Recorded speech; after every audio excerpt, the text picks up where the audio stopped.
Stand. Good. Already on.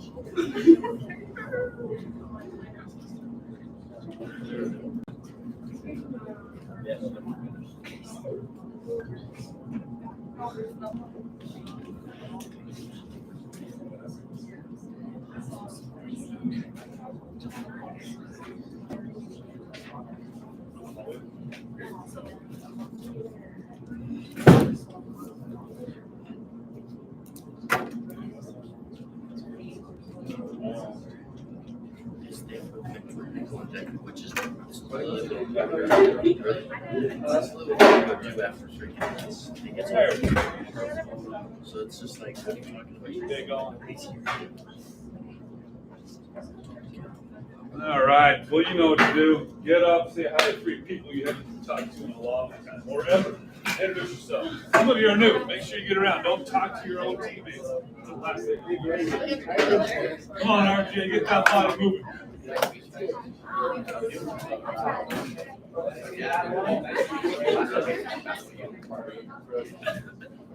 Did you guys introduce yourself? Have you ever met those girls behind you before? I met all 3.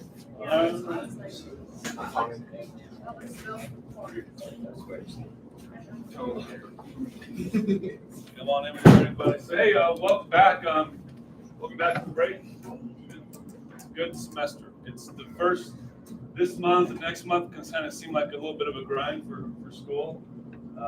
It's cold. There's not a lot of spring breaks. It feels like it's a long ways away, but before you know it, you winter sports folks will be looking at playoffs, state meets. That's not far off, man. It is not far off. And so, spring sports, you already some of you already started to dial in. Track, and a lot of you guys, football's already or baseball's already kind of going. So it goes fast, but it seems to start off a little slow. So enjoy the moment. My point: be in your place, be where you are.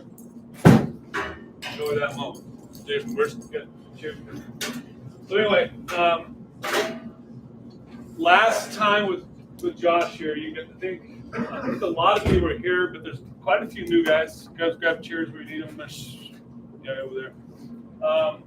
We had a really good session with Josh last time, and there's really a lot of just discussion. He was really pulling a lot of questions and concerns from you guys, giving you a lot of feedback that he potentially review on and read and touch on again if you missed it. If you were on that email, who was not on the email list that I sent out? So on that email was a link to that video. I explained to it, like you can skip the first 15 minutes and just kind of me and just video stuff. But when it starts going into those conversations with guys, that's really worth listening to because it applies to every single one of you guys. Even if he's talking to, it was Liza Leishman, he was talking to her, but it really applied to everybody. It applies to all of us. That's the whole point of this. I'm not going to waste any time. We're going to get Josh going, and then really maybe potentially get you out of here for a full homeroom. I think that's kind of what we're moving this to 7:30 start time, so we can kind of give you a full homeroom. Still 7:30, still pretty not too bad. It's a pretty good time for him. I think it's not too early. Baseball is here at what times? 7. No, not the younger guys. 5. Like you guys are 5 tomorrow, maybe. So 7:30 is not bad, right? So anyways, let's give him another warm welcome applause.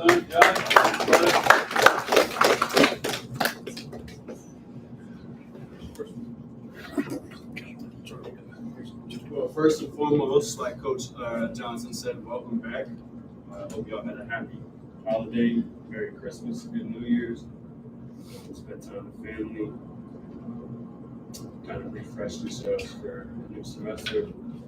Basketball going into crunch time, going into some conference season. Games start to matter a little bit more. As always, I want this to be an interaction. I want to sit up here and talk to you guys, sit here and have you guys zone out. So I want you guys, if you got questions, any input, confusion, anything like that, I want you guys to deflect that back to me. This is your guys' time. I'm a resource here for you guys. So I want you guys to be as involved as possible. Coach Johnson gave you a few things that we talked about last time. I kind of want to reiterate and touch base on again. But outside of that, does anybody have any questions from last time, any thoughts that you've been thinking about over the past, what was it, 4 weeks ago that I was here? Or anybody new that has something to say, a question to ask, or a direction they want this conversation to go? Or are we going empty hands again? Nothing from nobody? Because you're so locked in, or because we're just existing here? Because there's a leadership class, and we want to be good leaders, so that means we show up to the class, right? Right? Or not? That's why we're here? I'm guessing probably half of y'all, because you're supposed to be here, right? Nothing. All right, well, I mean, I want to say thank you to you guys for offering me your time, because time is precious, you know, and it's not cheap. Time is not cheap. It's not renewable. It's expensive. We can't create more time. So what do we have to do? We have to maximize our time, right? In order to maximize our time, that takes energy. Humans biologically, evolutionarily, are designed to operate on the path of least resistance. It's effective, it's energy efficient. Energy is a valuable resource too. This is something that has been established in the beginning of time, you know, back in the Stone Age, where it made sense. You know, I want to be able to see, oh, you know, there's a saber-toothed tiger here. I don't want to have to spend energy thinking. I'm going to spend energy running. But that's not exactly conducive to society now. I mean, how many times, if you think about it, have you driven home, bumping music, whatever, and you don't think about the left turn you make on Lincoln, the right turn you make on Shat Parkway or Brookstone Drive, and next thing you know, you're in Shat, or you're driving home, whatever, next thing you know, you're at home, right? That's time gone. We operate on autopilot. No big deal, right? Driving home. But what happens when you get to my age, or Coach Johnson's age, or your teacher's age, and those drives home of subconscious autopilot turn into years of time that you've just been coasting, right? Like I said, you can't get that back. That time piles up, time with your kids, whatever it may be. So think about all that time in life. What do people always say? Life is what? Short. Short, right? So think about how short your athletic career is. Even if you get to a stature like me, or Jamal Murray, or even LeBron James, who's what, 39 playing, right? That's a long career. Relatively speaking, that's a short amount of time. Life is short. Your career is short. The time with your teammates right now is even shorter. You got 4 years, 3 years, 2 years, depending on, you know, whatever. High school and college sports, it's freshman, sophomore, junior, senior, then people are gone. You move on with life. So that's an even shorter amount of time. Think about the interactions you have with people, the interactions that you have with the people in this room. How many of y'all interact with each other outside of this? I can assume not many, based on when Johnson said say hello to somebody you haven't met yet, and everybody goes and talks to the people that they met, right? Maybe not talk to every day. Winners, leaders, captivating people are willing to pay the price to maximize time. And that cost is energy. It takes energy to think. Think about when you're doing homework. Why does it feel like homework takes forever to do? Because you got to think, right?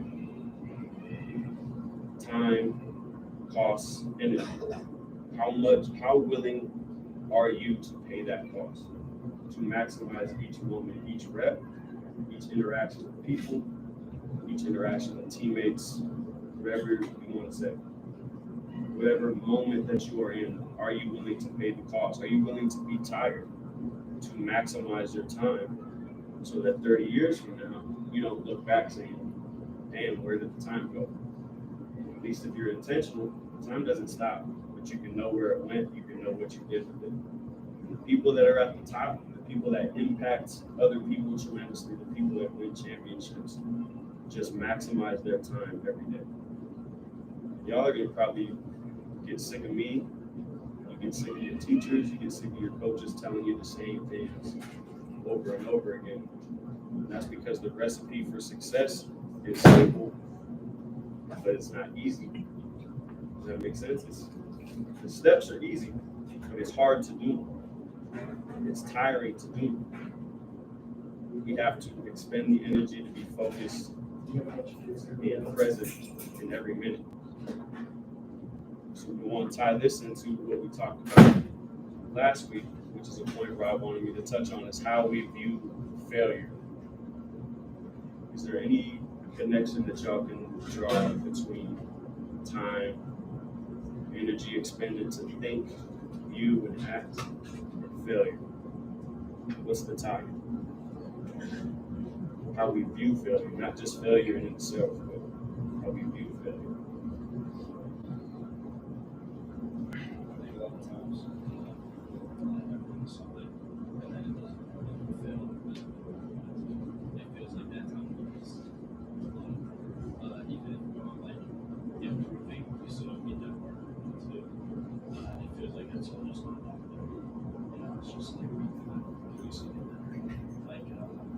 Like all football season, my grades were still doing stuff that I was going to practice really hard.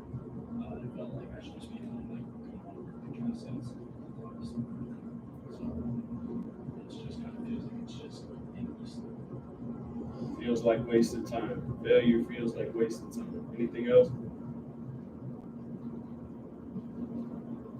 Nobody thinks about failure. Got a problem with failure? I guess like as much as time you put in and energy you put in, even if you do I mean, obviously we want to hit like what we want, but if you're putting in like time and effort into things, then when we do lose, then we can look at it, still view it as time and effort. That's the point I'm working to in a different kind of way. But bingo. Anybody else? Well, I guess failure can be like tiring. I mean, you work so hard every day, you show up every day, you do everything. You feel like you're putting in a maximum effort, and then you still don't get it. It's like a shortcoming. It's like whenever, like for example, you show up to basketball practice, let's say you don't play that much, you play like 2 minutes a game, and you're showing up every single day, you're doing everything you can, and you still don't get in. You still don't like play, you still don't feel like you're not making an impact on anything. That's in any sport. It's kind of tiring because you're like, dang, I got to go here again with the same result, you know. So it's kind of like how you respond to certain things. But even when you try to respond, it's like, well, it's kind of pointless because like you're kind of checked out or something like that. Tiring. Yeah. Exhausted. What does failure mean?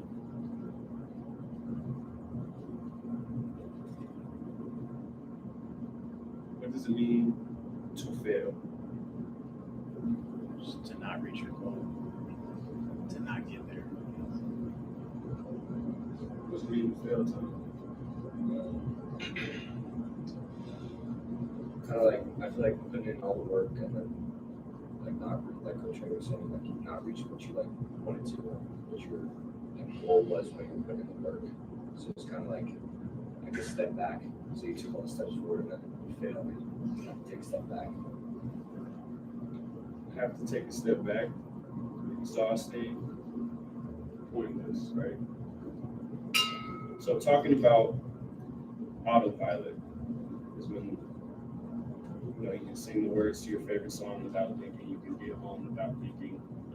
Read a page of a book. Get done with the page, and you sit there and say, "Wait, what? What did I just read?" Right? When you fail, you think about it. I saw it on our faces last night. When we lost, we snap out of that autopilot. We are effortfully thinking about failure. way that you think about failure determines what it means.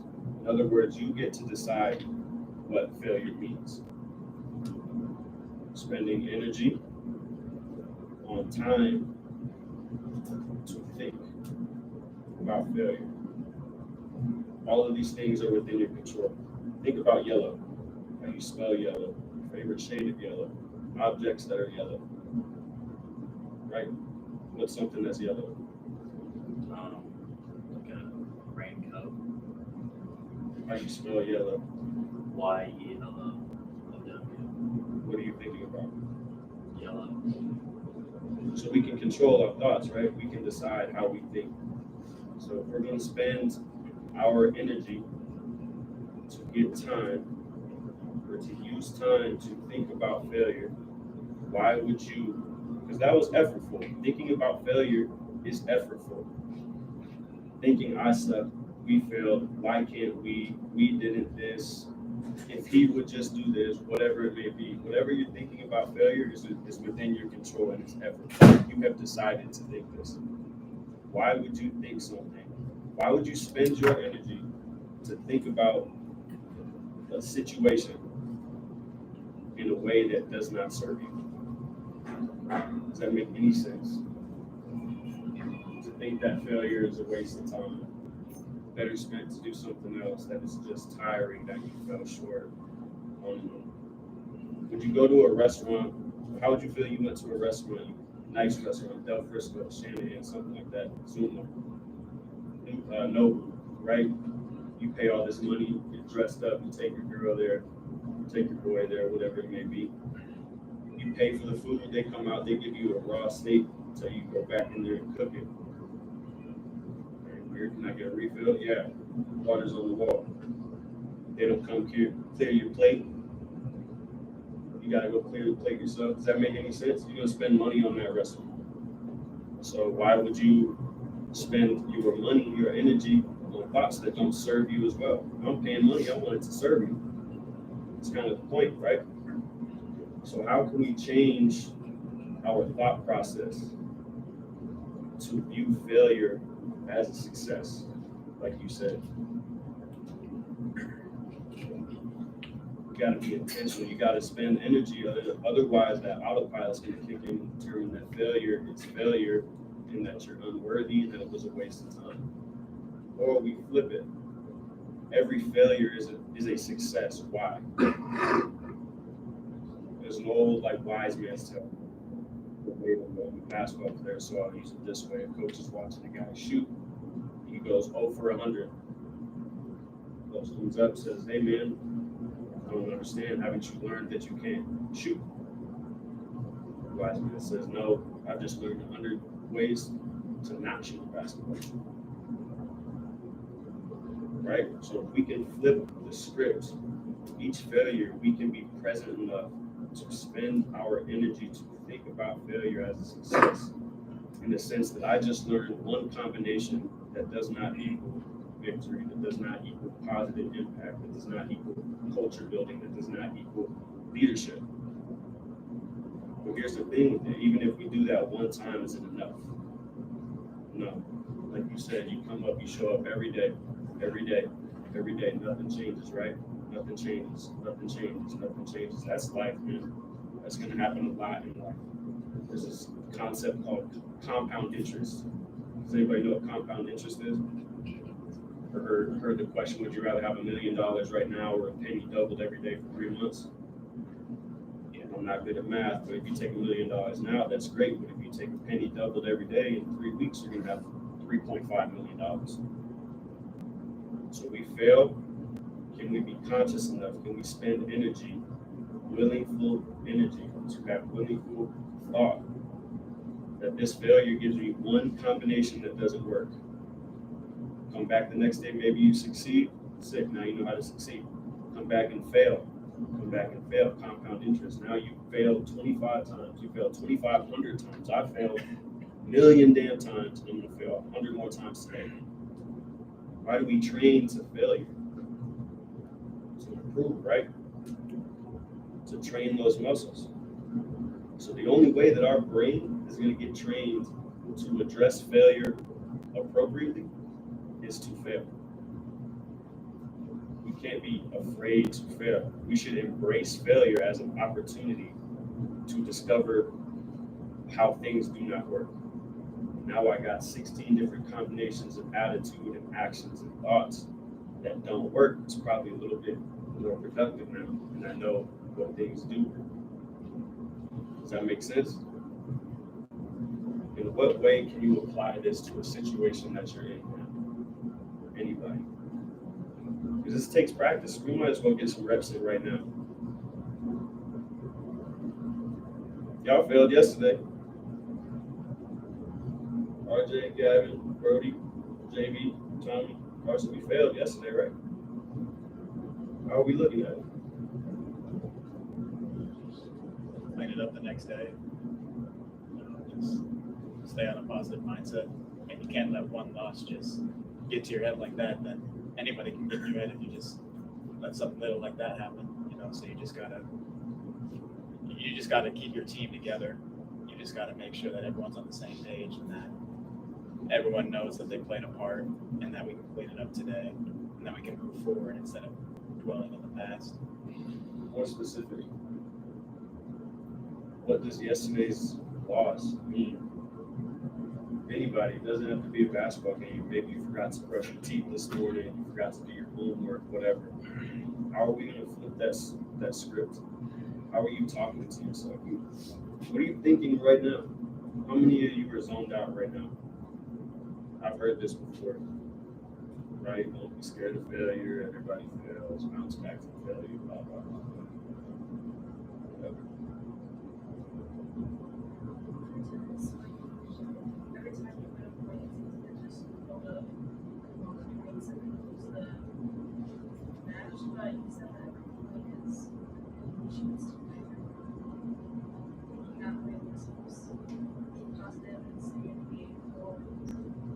I would take that and say every new day is a chance to win. It's also a chance to fail.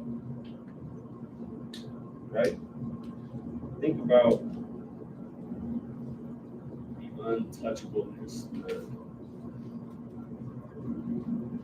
the ability to be unaffected if you can think that way. Because then we're getting to the point that every day is simply an opportunity. Then we can get to the point that every day is an opportunity, which is time that I can maximize because the result doesn't really matter. It's called process-based orientation rather than result-based orientation. Can you ensure a victory next game? In any sport? For sure, right now, you tell me you're going to win. Can you outline a process that you can 100% do? So not to say that the result doesn't matter in the sense that we don't care if we win or lose, saying that the result is irrelevant to how I approach the situation. Failure, success. I don't come into each day thinking it's an opportunity to win or an opportunity to lose. It's an opportunity to willingly think, expend energy on a process. When I focus on doing the process, which is a combination of things that work and not doing things that I've learned from failure, when I combine those into a process, the results will take care of themselves. Right? Same goes right back to autopilot. If I'm thinking only about winning, I'm on autopilot, not thinking about my shot, not thinking about my backhand, not thinking about whatever sports-related specific you're thinking about. He's talking about a mental process, right?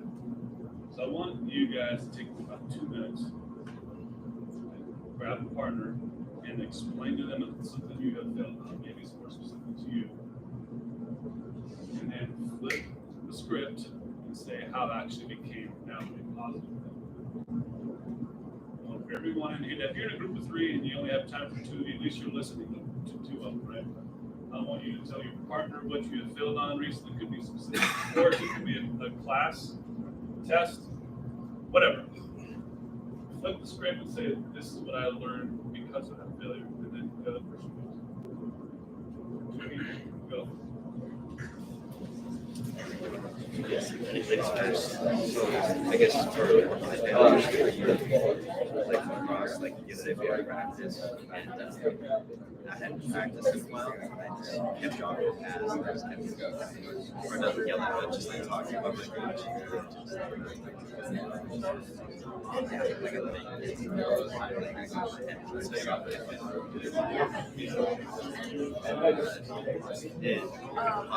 It's now forced me to wake up and actually schedule it.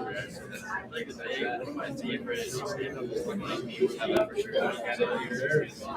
Somebody that has one of my negative comments because Got about 30 seconds. things like that. I'm like 3 and I've been paying the price for the next guys and all the guys for the game for so that I really just felt bad. I just like, look, I gotta go shots and every time I find this guy, I learned it since like changes, everything else, staff Wrap that up. Wrap it up. Go ahead. Thank you.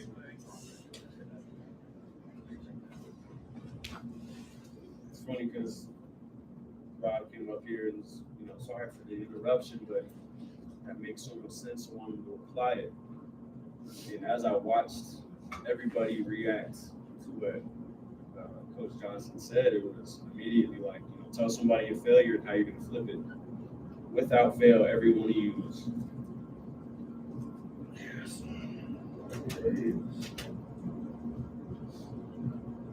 The day Luke Howry walked in and had mates and conversation. Like there was nobody in here that didn't want to say hi to everybody. That's great. No intention was to do it. So, you know what I mean? Everyone was almost ashamed of it. I don't want to talk about it. If I was y'all, it's got to, and then everyone's, I struck out or I gave up a home run. How did I flip it? The next pitch is an opportunity to strike somebody out. Duh. You know what I mean? Right. Good start. We got to be more specific, intentional. This guy goes, JV, you guys make fun of me because I always say lock in. You guys are going to be pissed because I'm always saying intentional, be intentional, be intentional. Intentional is breaking things down so specific that it can't not make sense. So yeah, you might have left the pitch hanging, he cracked one of them. Next pitch is an opportunity to not get cracked. Okay, yeah, but what did you learn? Damn, I rushed my step a little bit. Grip wasn't right. I was messing with my grip on the separation. Left that curve hanging. That dude hits bombs upper left guard with strike. So I went from, damn, I failed, but this is a new opportunity, to damn, I failed, this is a new opportunity. Plant my grip earlier. Don't leave it hanging. Location should be bottom left. You know how dangerous that is? In basketball, any sport, where you can come down the court and fail and be excited about it because you get to go back and try a different way that didn't fail. And this guy over here, he really thinks he stopped it. That's so incredibly dangerous to be able to process and think about failure that way. See how that flips from failure to winning, to success, domination. You get to that point, man, where you're thinking about that, you're gonna be tired. You're gonna be tired for sure, mentally and physically. To think like that, your brain requires more blood flow, more oxygen. That's why when you test all day, that's why you get so damn tired. You speak all day, you're so damn tired, you don't know why all. It's a long day. It was an energy expending issue, not a time issue, right? So we have to be able to think that way. To flip that script on failure, you become untouchable. Nobody can talk trash to you. You can't bring yourself down. Just like we talked about last time, these neural pathways, the more that we break these thoughts down and in every instance, outside of basketball, outside of sports, every day, if we can practice this in everyday situations and groove those pathways, imagine when we get to this autopilot point where we're that effective thinking about failure and it's on autopilot. Now you're not expending as much energy and you got more energy to go out and do whatever you want to do. That's power you can't buy. That's power you got to train. Brains and muscle, just like everything else. Right? It's compound interest. Neural pathways being grouped out, ways of thinking being grouped out is compound interest. The more you think something, the more you get. The more you invest money, the more you get back, right? So that can transition this same process of expending energy to be effortful with our time can be translated into how we impact other people. Most of y'all play a team sport to some degree. We'll have friend networks that are important, right?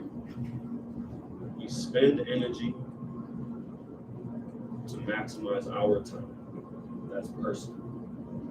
We invest our energy. We give time to other people to invest in them. And this is how culture is built. This is compound interest as well. Habits.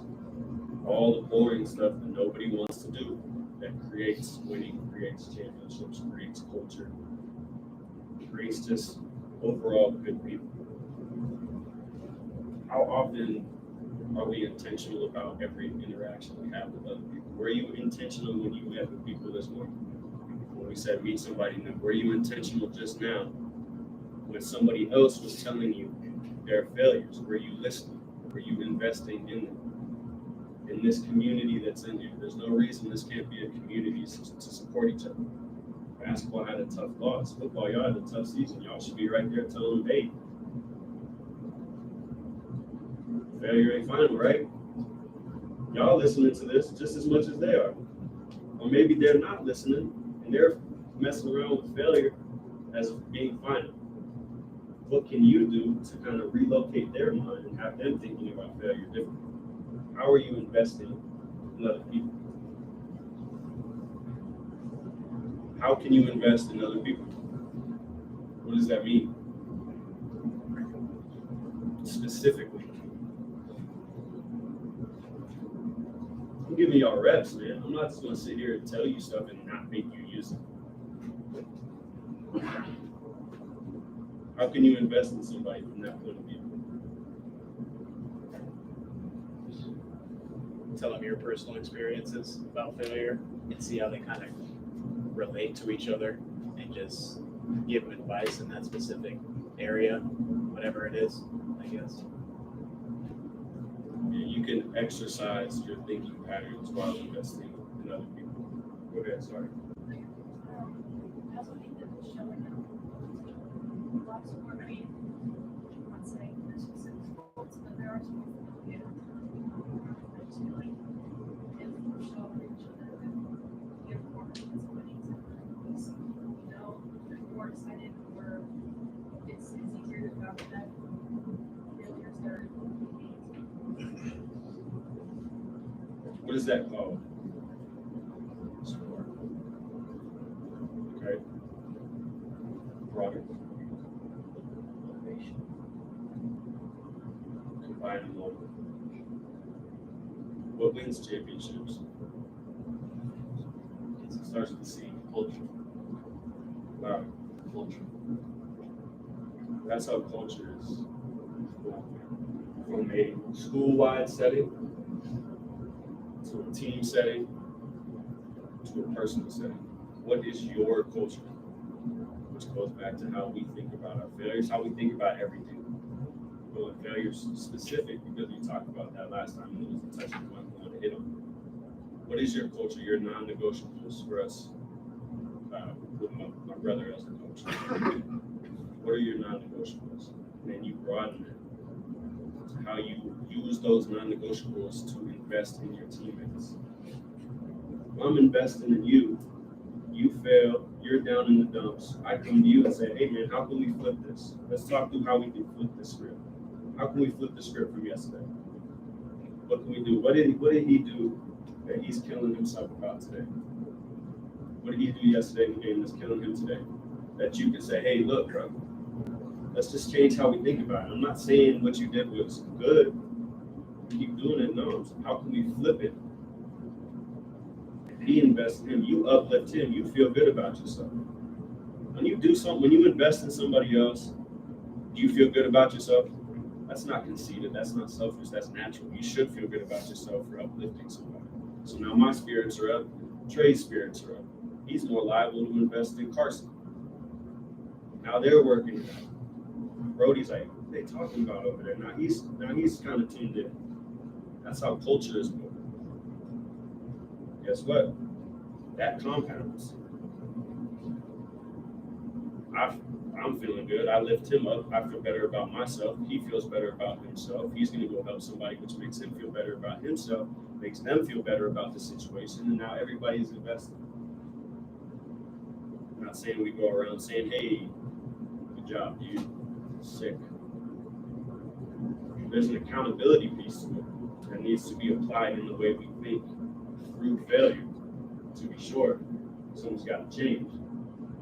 When everybody's invested in each other, when that love and that camaraderie compounds, think about that in the team setting. You got 8 guys that are all bought into the same thing, thinking about failure this week. Allowing teammates to think about failure in a different way. That's called accountability. Accountability is established through culture. Culture is established through compounded interest of our habits, which takes time, which takes energy.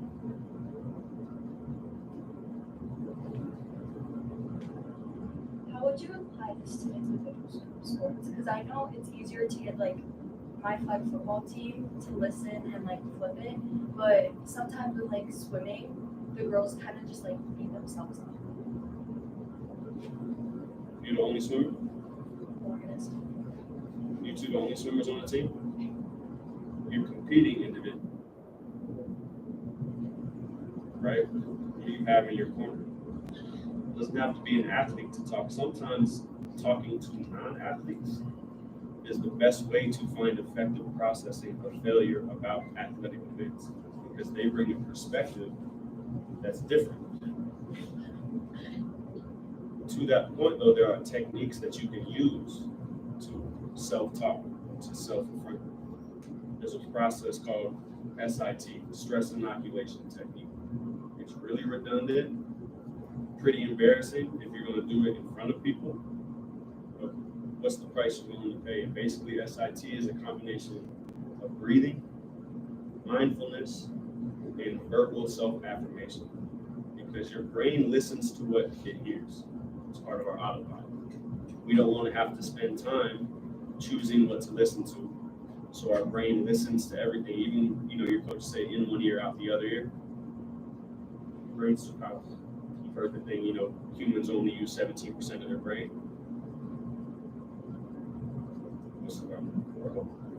We're only aware of that. We use our brains from a sense of awareness. We're aware of it, but your brain is always working. So what you speak, what you hear, is stored. So we need to start verbally talk intentionally, spending energy talking to ourselves in a way that's conducive. In that sense, it's you and your mind. So you're not competing by yourself, you're competing with your mind. And those thoughts of beating me up, that's the same thing. We gotta flip it. We gotta change our perspective of that failure because you're gonna beat yourself up when you fail. So listen to what you're thinking in those times where you say, all you do is beat yourself up, because I've been there. In that moment, we say, okay, look, I failed last time, I beat myself up, I felt terrible, I competed poorly. So I know what not to do. So I'm gonna get locked in, I'm gonna take 3 deep breaths, 1, 2, 3, and I'm gonna have a script that I repeat to myself before every event. I love my life. I love my family. I love what it feels like to be an incredible swimmer. This meet is going to be an incredible meet. Then you go into your visualization. As soon as that gun fires, I get a great launch off the platform. I dive in. I get my 3 kicks under the water. I'm underwater longer than anybody else. I pop up. I take my first breath to the side. I'm a little bit behind. I dig in. I got my hands cupped. Make sure I'm getting my full rotation through. I'm breathing, digging. I get to my flip. I turn my flip and I kick out. My kick is stronger than everybody else's. I got to lead now. I'm expanding the speed. Kick, process. What's my process? I have no time to think about, shit, I failed last time. Shit, I hope I win this time. I need to win this time. I'm locked in. That's how I talk to myself. Beat yourself up or talk to yourself. You can choose, right? He was thinking about yellow, right? He decided to think about yellow. You can decide to think about positive processes that are going to guarantee or help you towards victory. Or you can get lazy and allow yourself to beat yourself up. You watch her swim, right? You can tell when she's pissed, right? Culture. Yo, I can tell you're not talking to yourself right. You gotta flip the script. We just discovered you failed because you're beating yourself up. That water's gonna beat you up enough. I've done swimming workouts. That's enough punishment. You gonna talk to her the same way you talk to yourself? So you don't get it? Make sense? Answer your question? It's hard. It's very, very difficult. What are you willing to do? What's the price you're willing to pay? How much energy are you willing to expend to think? Anything else? Wrapping up in about 5 minutes. And then go Culture thing was a big close for me, man. And I'm glad you asked about individual sports because on a broader level, like she said, some sports may get more fans than others. Man, when I was here, we had the whole thing booked out for our basketball games because we went to the volleyball games.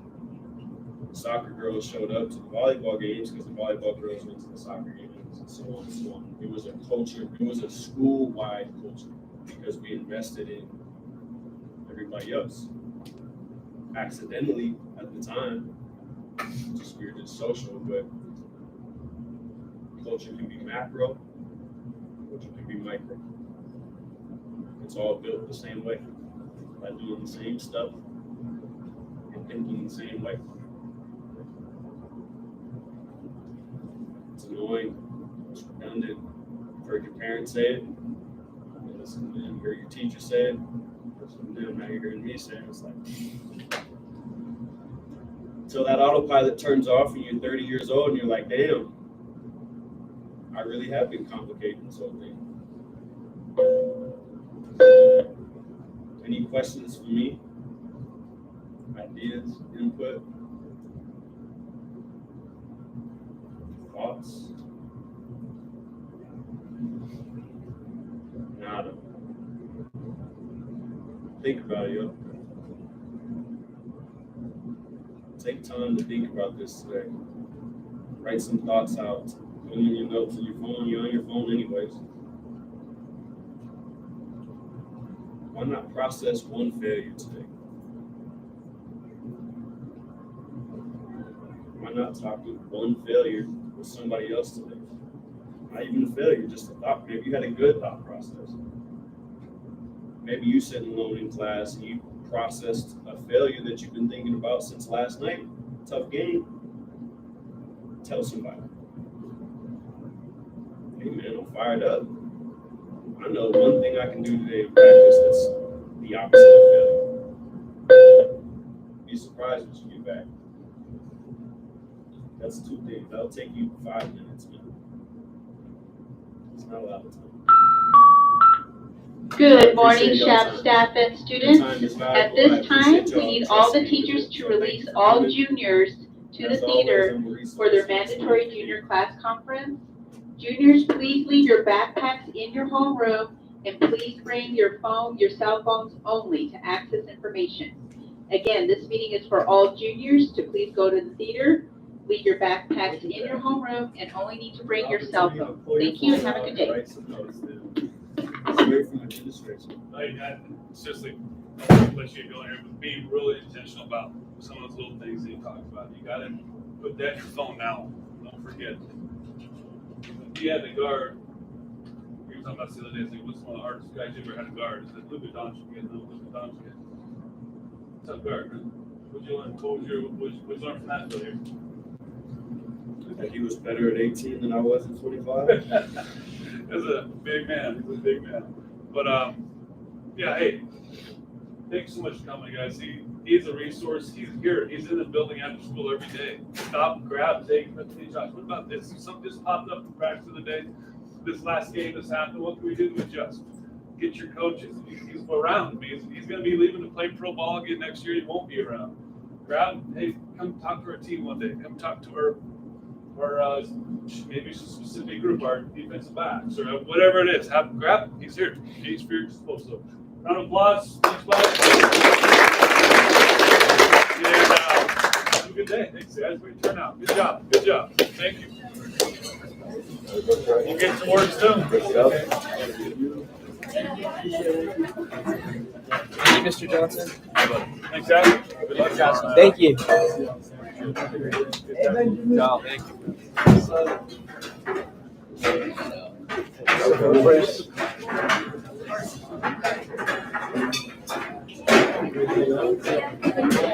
You guys like